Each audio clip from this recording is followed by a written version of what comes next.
కూడా మన దగ్గర రవాణా శాఖ తరఫున అన్ని ఏర్పాట్లు చేయడం జరిగింది.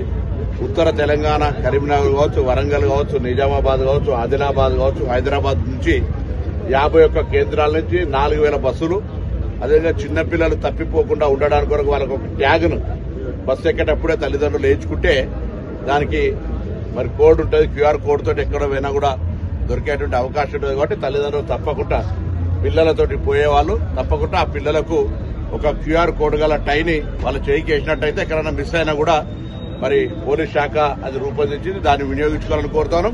రవాణా శాఖల బస్సు మాత్రమే గద్దెల దగ్గర దాకా పోగలుగుతుంది.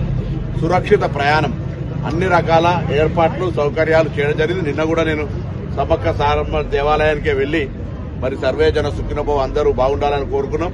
ఇవాళ శ్రీ వెంకటేశ్వర స్వామి రథసప్తమి, ఆ సూర్య భగవానుడి ఆశీర్వచనం, ప్రకృతి అంతా సర్వేజన సుఖినోభవగా సమృద్ధి వర్షాలు పాడి పంటలతో ఆరోగ్యంగా ఉండాలని మరొకసారి భగవంతులను ప్రార్థిస్తాను.